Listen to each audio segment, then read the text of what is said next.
The reason why. Life can best be understood by likening it to a game. Since we are exterior to a great number of games, we can regard them with a detached eye.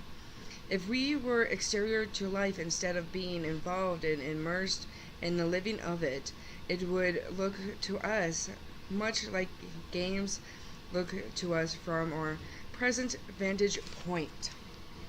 Despite the amount of suffering, pain, misery, sorrow, and travail which can exist in life, the reason for existence is the same reason as one has to play a game: interest, contest, activity, and possession. The truth of this assertion is established by an observation of the elements of games and then applying these elements to life itself. When we do this, we find nothing left wanting in the paranormal of life. By game, we mean contest of person against person or team against team. When we say games, we mean such games as baseball, polo, chess, or any other such pastime. It may be one time to have struck you as peculiar that men would risk bodily injury in the field of play for the sake of amusement. So it might strike you as peculiar that people would go on living or would enter into the game of life at the risk of all their sorrow, travail, and pain just to have something to do. Eventually, there is no greater curse than total idleness. Of course, there is that condition where a person continues to play a game in which he is no longer interested. If you will but look about the room and check off items in which you are not interested, you will discover something remarkable. In a short time, you will find that there is nothing in the room in which you are interested. You are interested in everything. However, disinterest itself is one of the mechanisms of play. In order to hide something, it is only necessary to make everyone disinterested in the place where the item is hidden. Disinterest is not an immediate result of interest which has worn out. Disinterest is a commodity in itself. It is palpable. It exists. By studying the elements of games, we find ourselves in possession of the element of life. Life is a game. A game consists of freedom, barriers, and purposes. This is a scientific fact, not merely an observation. Freedom exists among barriers. A totality of barriers and a totality of freedom alike are no game conditions. Each is similarly cruel. Each is similarly purposeless.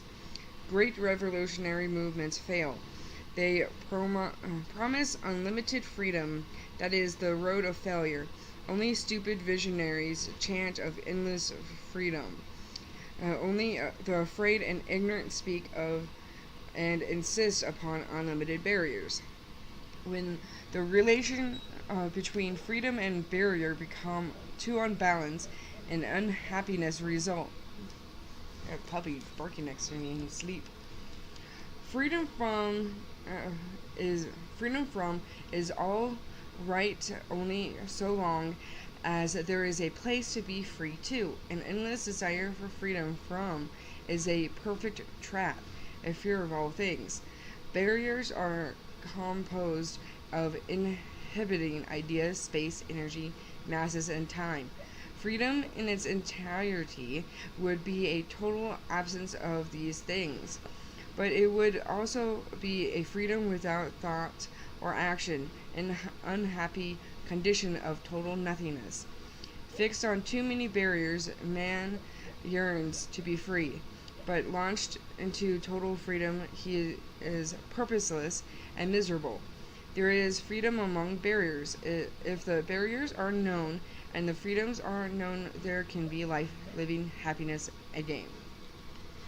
The restrictions of a government or a job give an employee his freedom without known restrictions. An employee is a slave doomed to the fears of uncertainty in all his actions. Executives in business and government can fail in three ways and thus bring about chaos in their department. They can 1. Seem to give endless freedom, 2. Seem to give endless barriers, 3. Make neither freedom nor barriers certain. Executive competence, therefore, consists of imposing and enforcing an adequate balance between their people's freedom and their units' barriers, and in being processed and consistent about those freedoms and barriers. Such an executive adding only in himself initiative and purpose can have a department with initiative and purpose. An employee buying and or insisting upon freedom only will become a slave. Knowing the above facts, he must insist upon a workable balance between freedom and freedom and barriers. An examination of the dynamics above will demonstrate the possibility of a combination of teams. Two group dynamics can engage one another as teams. The self dynamic can ally itself with the animal dynamic against, let us say, the universe dynamic, and so have a game. In other words, the dynamics are an outline of possible teams and interplays. As everyone is engaged in several games, an examination of the dynamics will plot and clarify him the various teams he is playing on and those he is playing against.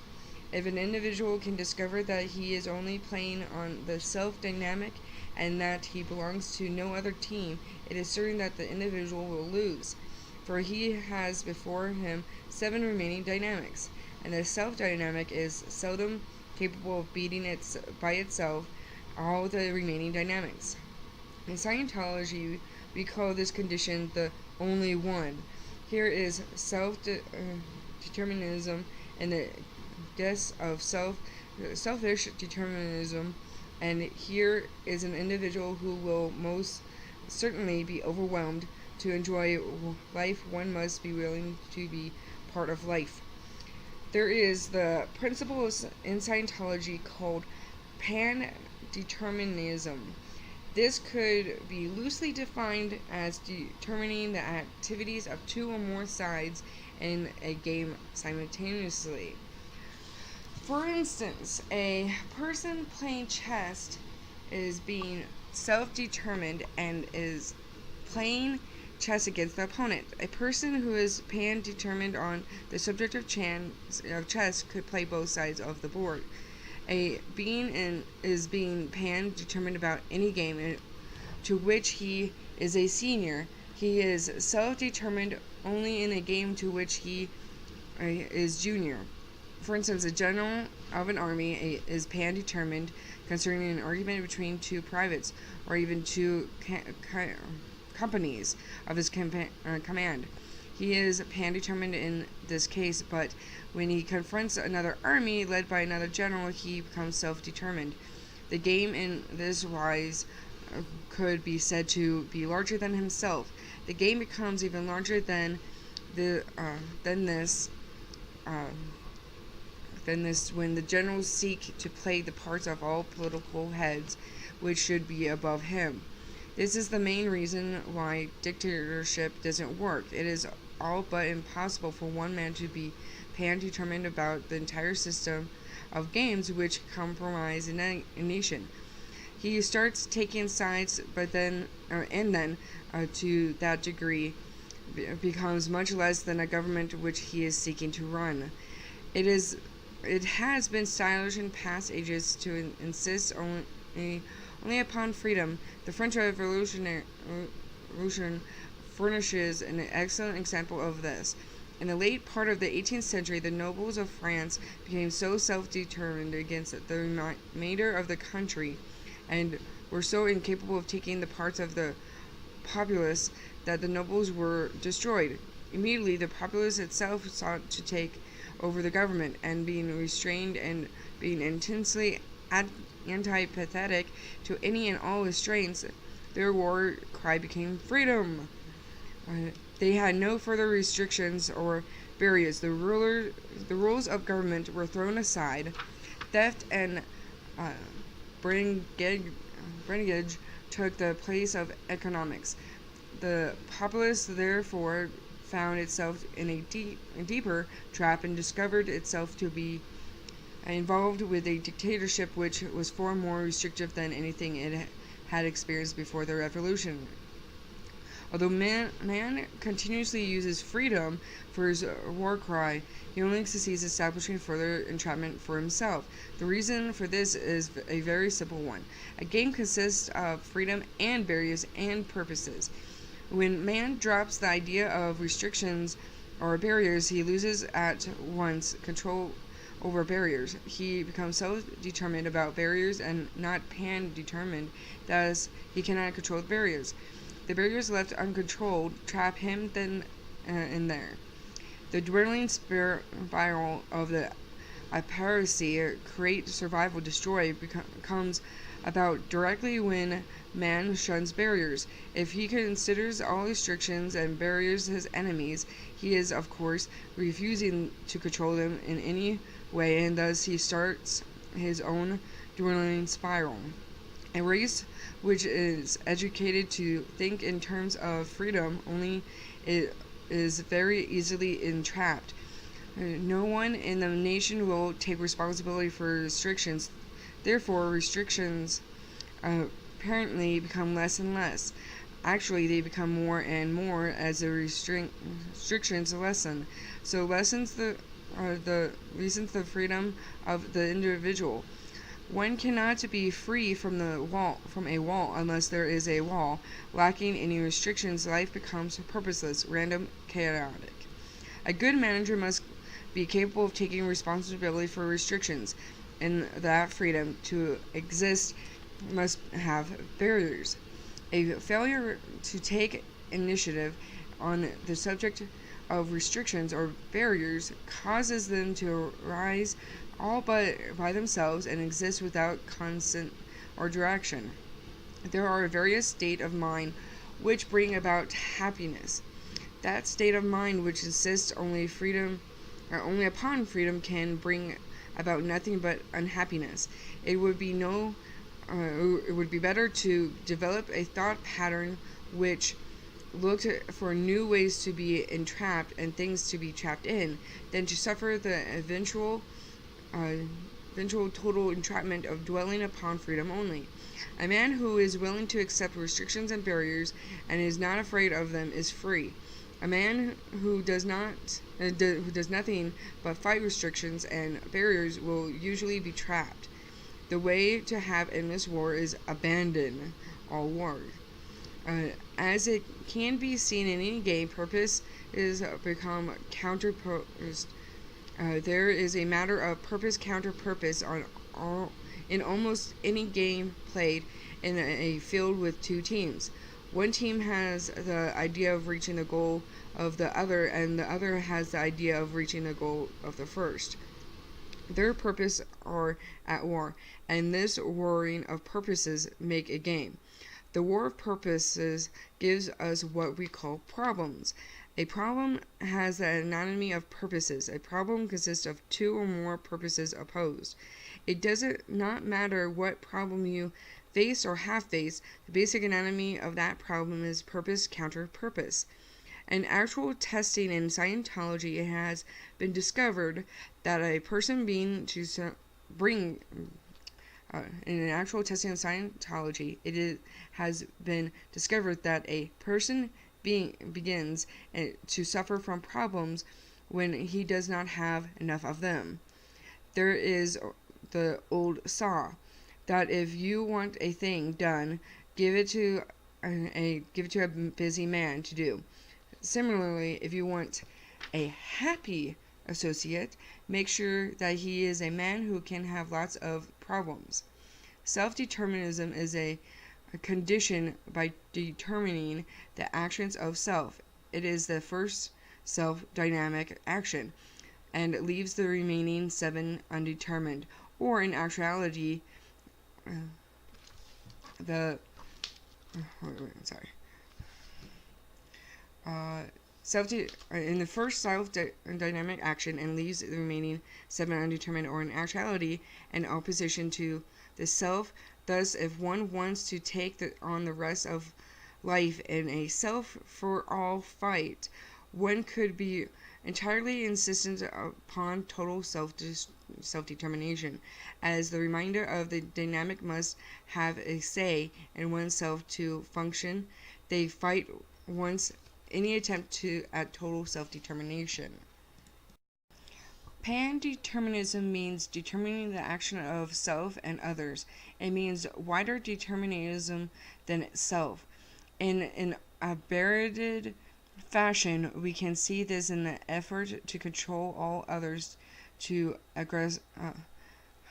grandized self. Pan-determinism is a cross-determinism and determinism of two sides. If one controls both sides of a chess game, one is above the game.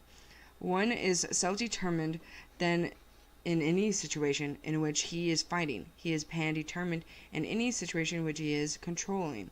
To become pan-determined rather than self-determined, it is necessary to view both sides.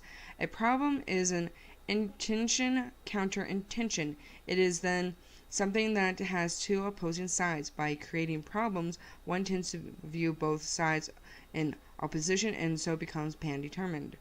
Thus, a problem only appears to be necessary to man.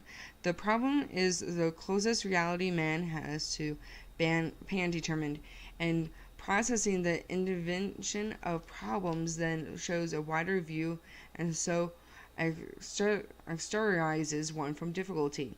From this we get the oddity of a high incidence of neurosis in the families of the rich. These people have very little to do and have very few problems. The basic problems of food, clothing, and shelter are already solved for them. We would suppose then, if it were true that an individual's happiness depended only upon his freedom, these people would be happy. However, they are not happy. What brings about their unhappiness is the lack of problems. Although successfully processing in Scientology would depend upon taking all three elements of games into consideration. And indeed, that is the secret of bettering people. Taking freedom, barriers, and purposes in consideration and balancing them, it is true that you could make a man well simply by sitting down with him and asking him to invent problems one after another. The invention of synthetic problems would be found to free his mind and make him more able. Of course, there is another factor involved in this, in that it is he who is inventing the problems, and therefore he is becoming pan-determined about problems, rather than being in one place with all problems opposed to him. An unhappy man is one who is considering continually how to become free.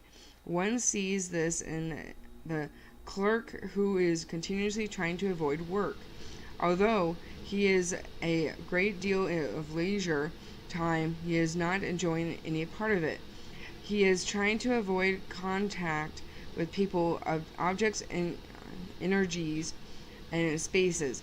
He eventually becomes trapped in a sort of lethargy of this man could merely change his mind and start worrying about how he could get more work to do.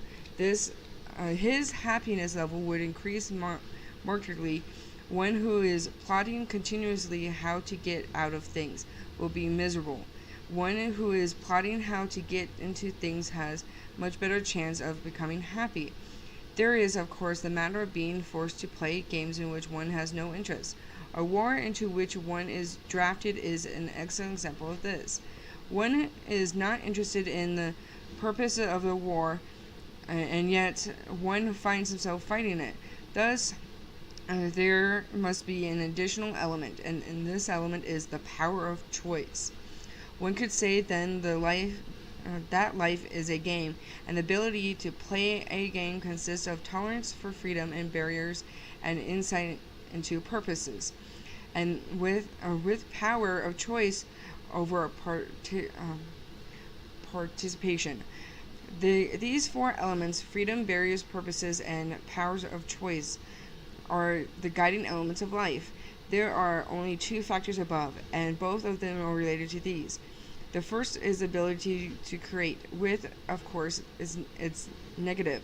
The ability to uncreate, and the second is the ability to make, postulate.